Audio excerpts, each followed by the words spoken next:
እኔ አርሴማ ሙሉጌታ ይባላል። የቴዎስታር ስኩል የአራተኛ ክፍል ተማሪ ነኝ። አሁን ማቀርብላችሁ ስለ አማርኛ ትምህርት ስለ ዘይቤ የሚለው እና ምንነቱን የአይነቶቹን እናያለን። ዘይቤ ማለት ከመደበኛ የቋንቋ አጠቃቀም ፍቺ ሆን ብሎ ማፈንገጥ ነው። ወይም ደግሞ አንድን ሀሳብ፣ ድርጊት ወይም የሰውን ባህሪና አፈጣጠር አጉልቶ የሚያሳይ ነው።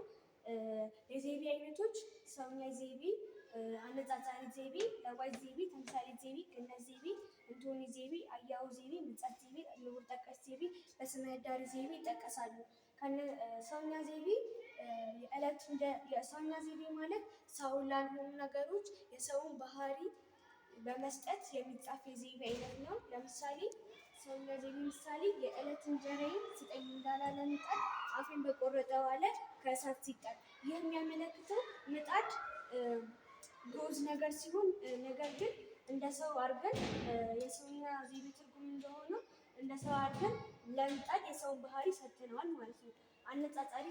አነጻጻሪ ዘይቤ ማለት ደግሞ ሁለት ነገሮችን፣ ሰዎችን፣ ድርጊቶችን፣ ባህሪያትን ወዘተ በማነጻጸር ወይም ደግሞ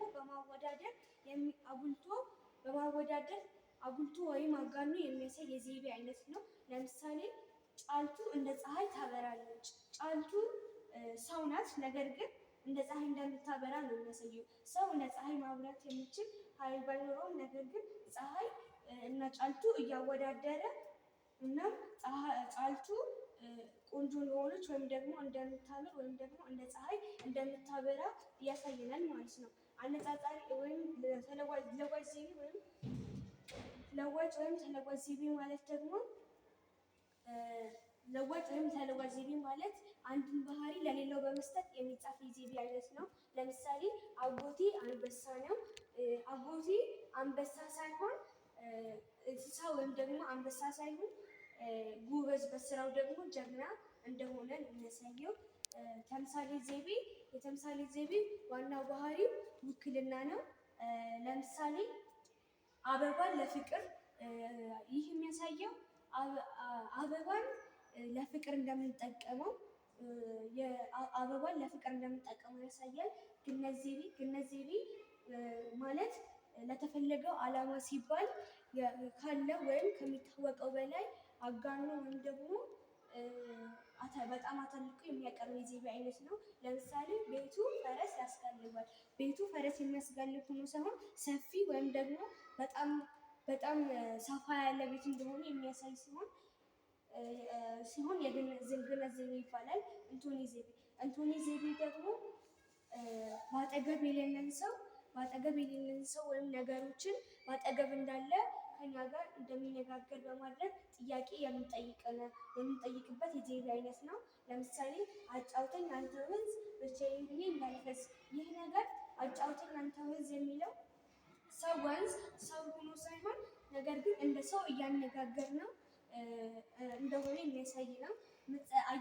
አያው ዘይቤ ደግሞ ሁለት ተቃራኒ ሀሳቦችን አጣምሮ የያዘ ሲሆን ከላይ ሲያዩት ሀሰት፣ ጠለቅ ብለው ሲመረመሩት ደግሞ እውነት የሆነ ሀሳብ የያዘ ነው።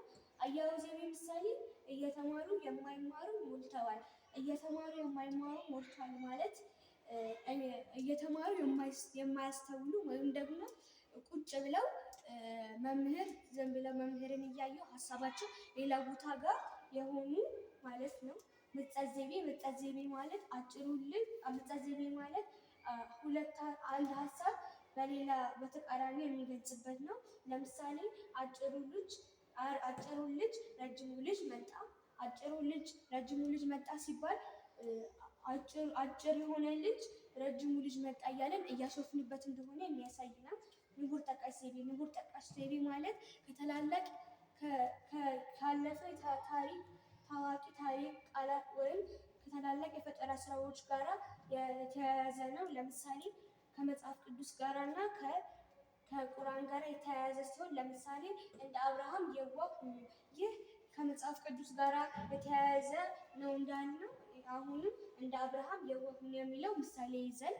በስመ ህዳሪ ዘይቤ ማለት ደግሞ መኖሪያውን ጠርቶ ነዋሪውን ጠርቶ ደግሞ መኖሪያውን የሚገልጽ ነው። ለምሳሌ ቆላውና ደጋው ተራበ።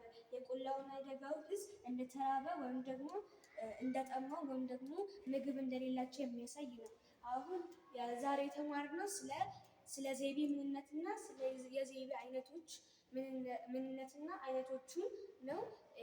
ዛሬ በዚህ በቀላል እስካሁን ስላቀረብኩላችሁ ወይም ደግሞ ስላዳመጣችሁ አመሰግናለሁ።